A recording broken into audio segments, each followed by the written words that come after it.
seorang anak kecil yang setiap sore berjalan menuju masjid. Di pundaknya tergantung tas kecil berisi mushaf. Langkahnya ringan, suaranya merdu saat membaca Al-Quran. Semua orang menyebutnya anak yang soleh, idaman setiap orang tua. Tapi di balik itu, ayahnya hanya duduk di teras rumah, merokok sambil menonton televisi. Ia tak pernah ikut ke masjid, sholatnya bolong-bolong. Tapi tetap ia bangga jika anaknya menang lomba azan. Ia tersenyum lebar jika anaknya jadi juara tilawah. Ia akan mengangkat kepala tinggi-tinggi jika tetangganya berkata, "Anakmu luar biasa ya Pak." Namun hari pembalasan itu akhirnya datang. Hari di mana tak ada lagi yang bisa disembunyikan. Di padang mahsyar, sang anak berdiri dalam barisan orang-orang beriman. Wajahnya bercahaya, tapi matanya mencari seseorang. Ia memanggil, menangis, menggigil karena melihat ayahnya sedang diseret oleh malaikat. "Ayah, aku di sini, ayo ikut denganku." Tapi malaikat menjawab dengan suara yang mengguncang, "Ayahmu menyuruhmu ke masjid, tapi ia sendiri tak pernah datang. Ia bangga padamu, tapi ia tak pernah bangga pada ketaatan. Ia hanya mengarahkan tanpa pernah ikut berjalan."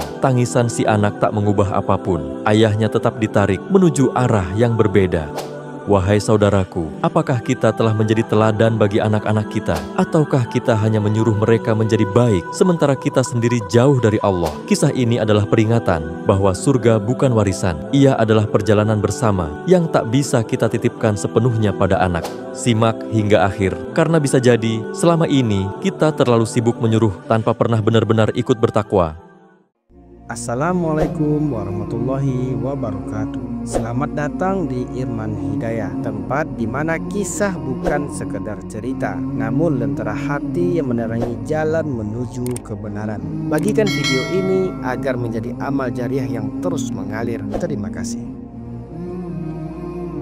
Namanya Pak Mulyadi. Sehari-hari bekerja sebagai tukang bangunan. Wajahnya legam oleh matahari, tangannya kasar, dan bajunya sering berdebu.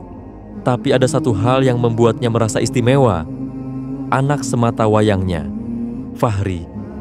Fahri berbeda dari anak-anak lain di kampung. Di usia 9 tahun, ia sudah hafal beberapa juz Al-Quran. Suaranya merdu saat azan, tutur katanya lembut. Setiap sore, ia berjalan ke masjid dengan langkah ringan, menyapa para tetangga yang tersenyum bangga melihatnya. Pak Mulyadilah yang menyekolahkan Fahri ke madrasah. Ia selalu hadir saat Fahri mengikuti lomba azan, tahfidz, atau pidato agama. Duduk di barisan paling depan, memegang kamera ponsel dengan tangan gemetar menahan haru. Bila Fahri menang, ia akan berdiri dengan dada membusung, lalu berkata pada siapa saja yang lewat, "Alhamdulillah, anak saya juara lagi. Anak saya ini calon ustadz. Insya Allah doain orang tuanya masuk surga." Tetangga pun sering memujinya. Pak Mulyadi hebat, anaknya soleh banget. Pak Mulyadi hanya tertawa kecil, menepuk bahu Fahri. Yang penting anak jangan kayak bapaknya. Bapaknya mah orang biasa. Meski hidup sederhana, Pak Mulyadi tak pernah abai soal pendidikan agama Fahri. Ia rela bekerja ekstra untuk membayar biaya sekolah agama, membeli kitab, bahkan iuran lomba.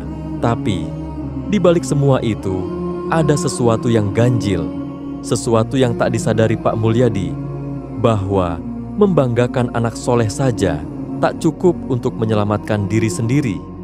Karena setiap kebanggaan tanpa teladan adalah kebanggaan yang rapuh, dan setiap perintah tanpa contoh hanya akan jadi beban yang diwariskan. Setiap pagi, Fahri bangun lebih awal dari alarm masjid. Ia menyiapkan air wudhu, membangunkan ibunya, lalu berjalan sendiri ke masjid yang hanya berjarak 2 gang dari rumah. Suaranya sering jadi penanda subuh bagi warga sekitar. Namun, dari balik tirai jendela rumah, Pak Mulyadi duduk di kursi plastik dengan rokok di tangan. Matanya menatap kosong ke layar TV, menunggu kopi hitamnya mendingin. Ia tidak ikut ke masjid. Tak ada gerakan wudhu, tak ada sajadah yang digelar, tak ada zikir. Yang ada hanya embusan asap rokok dan gumaman. "Anak gua aja udah ke masjid, gua mah di rumah aja."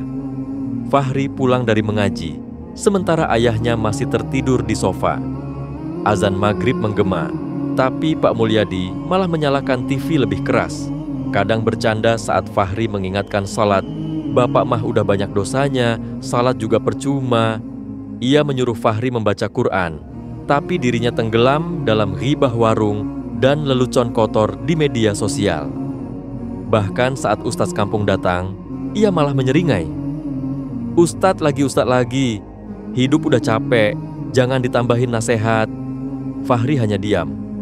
Dalam hatinya, ia bertanya, mengapa ayah tak ikut jalan yang sama? Mengapa ia bangga padaku, tapi tak pernah menemani? Pak Mulyadi seolah mewakili banyak orang tua zaman ini. Mereka ingin anaknya jadi baik, rajin, religius, tapi tak pernah bercermin. Mereka harap anak jadi penyelamat, padahal diri sendiri tenggelam dalam kelalaian. Lalu di antara doa-doa Fahri, terselip satu harapan kecil.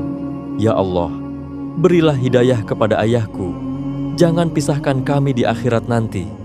Namun langit saat itu terasa diam, seperti menunggu, seperti menahan sesuatu yang akan segera terjadi, dan sesuatu itu datang pada malam yang tak disangka. Malam itu tak ada yang aneh. Fahri baru saja selesai murojaah hafalannya di kamar, sementara suara televisi dari ruang tamu masih menggema acara lawak yang tak pernah absen dari rutinitas Pak Mulyadi. Tawa sesekali terdengar, diselingi batuk karena rokok yang tak pernah berhenti disulut. Ibunya sudah tidur lebih dulu. Fahri pun mematikan lampu kamarnya, mengambil wudhu, lalu tidur dalam keadaan bersih dan berdoa, sebagaimana yang diajarkan gurunya. Namun, sekitar pukul 2 dini hari, terdengar suara bruk dari depan rumah. Ibunya terbangun, Fahri pun ikut tersentak. Mereka keluar dengan tergesa. Di sana, tubuh Pak Mulyadi tergeletak. Tangan masih memegang kantong plastik berisi kopi dan rokok. Wajahnya pucat, dingin, tanpa suara. Fahri menjerit, "Ayah! Ayah bangun! Ini Fahri ya! Bangun ya!" Tetangga berdatangan. Satu persatu mulai menyadari Pak Mulyadi telah pergi. Tanpa pamit, tanpa sujud terakhir, tanpa ucapan istighfar, tanpa taubat yang sempat ditunaikan. Pemakaman berlangsung sederhana. Imam masjid tak banyak bicara. Beberapa warga menunduk lebih karena prihatin, bukan karena kehilangan. Seseorang berbisik di dekat liang lahat, "Kasihan, padahal anaknya soleh, tapi ayahnya..." Entahlah. Fahri hanya diam, memandangi liang itu lama. Hatinya seolah berteriak, "Ayah belum sempat berubah. Ayah belum sempat ikut aku ke masjid." Tangisnya pecah, namun ia tahu, tangis tak bisa mengubah takdir. Yang telah wafat, telah dibawa ke alam yang tak bisa diulang. Dan Fahri hanya bisa mengirim doa. Sejak hari itu, Fahri lebih sering menyendiri. Setiap sujudnya lebih panjang. Setiap ayat yang ia baca, seakan ia kirimkan untuk sang ayah yang kini terbujur di bawah tanah. Tapi kelak, di hari yang jauh dari dunia, di mahkamah paling agung, pertemuan itu akan terjadi lagi, namun dengan arah yang sangat berbeda, dan tak semua orang akan bisa menahan air matanya. Hari itu tiba. Hari di mana langit tak lagi biru, matahari berada sejengkal di atas kepala, dan manusia dikumpulkan di padang mahsyar. Terlalu padat, terlalu panas, terlalu senyap untuk hari yang begitu menegangkan. Fahri berdiri di antara para penghafal Quran. Wajah-wajah berseri mengelilinginya. Cahaya memancar dari mulut mereka yang dulunya basah oleh ayat-ayat Allah. Malaikat menggiring mereka menuju naungan arsy, tempat istimewa bagi para pemegang kalamullah. Namun tiba-tiba, langkah Fahri terhenti. Ia menoleh. Jantungnya berdetak lebih kencang. Di tengah kerumunan manusia yang diseret ke arah sebaliknya, ia melihat sosok yang sangat ia kenali. Wajah itu hitam legam. Tubuhnya dililit api. Tangan dan kakinya diikat oleh rantai malaikat. "Ayah!" jerit Fahri. Ia berlari menghampiri, tapi malaikat menghadangnya. Fahri menunduk, bersimpuh, memohon, "Tolong, itu ayah saya. biarkan dia ikut bersamaku."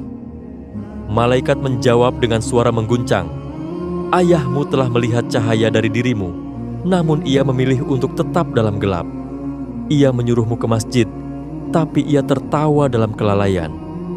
Ia bangga pada kebaikanmu, tapi ia tak pernah berusaha menjadi baik." Fahri menangis sejadi-jadinya.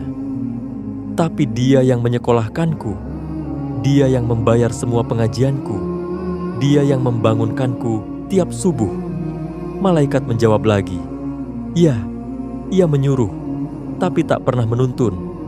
Ia bicara tentang surga, tapi tak pernah melangkah ke arahnya. Maka hari ini, setiap kata yang dulu ia ucapkan akan menjadi saksi yang menyiksanya." Fahri terdiam, air matanya tumpah, tapi tak ada yang bisa ia lakukan. Sebab hari itu bukan hari untuk menolong, tapi hari untuk mempertanggungjawabkan. Langkah Fahri pun kembali diarahkan ke surga, tapi di dalam hatinya ada luka yang tak akan pernah sembuh. Sebab ia tahu sosok yang dulu menepuk pundaknya saat juara mengaji kini tak lagi bersamanya. Dan di pintu surga ia hanya bisa berdoa, "Ya Allah, jika Engkau izinkan, sampaikan padanya bahwa aku tetap mendoakan, meski jalan kami kini tak lagi searah." Tidak sedikit orang tua di dunia ini yang ingin anaknya menjadi anak soleh. Mereka menyekolahkan ke madrasah, membelikan Al-Quran terbaik, dan menyuruhnya ke masjid setiap hari. Namun, mereka sendiri tak pernah menyentuh mushaf, tak pernah ruku, apalagi sujud.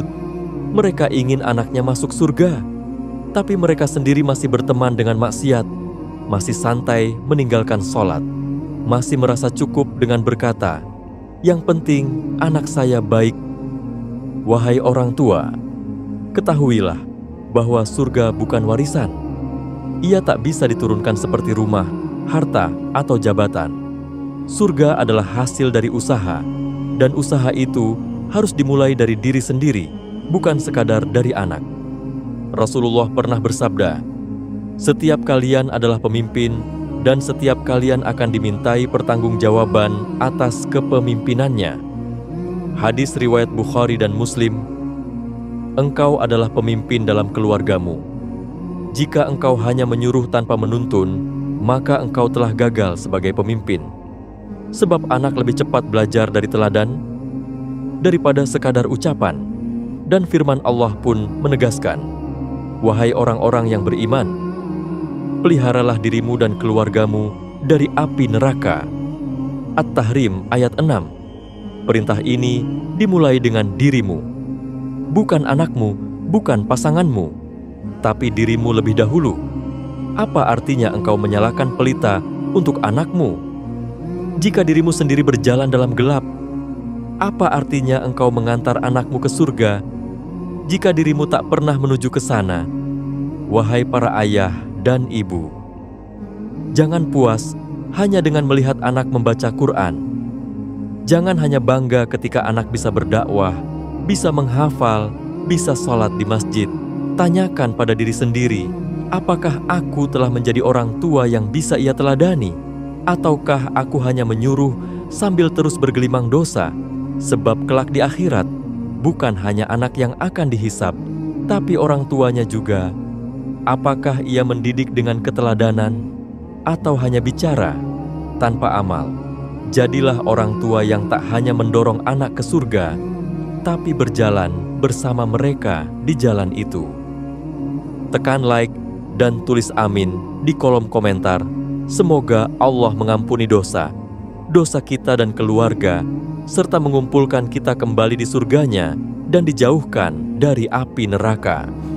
Bagikan video ini agar lebih banyak saudara kita mendapatkan pelajaran berharga, dan semoga menjadi amal jariah untuk kita semua.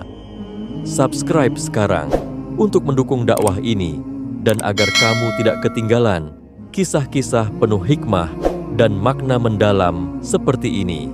Terima kasih sudah mendengarkan hingga akhir. Wassalamualaikum warahmatullahi wabarakatuh.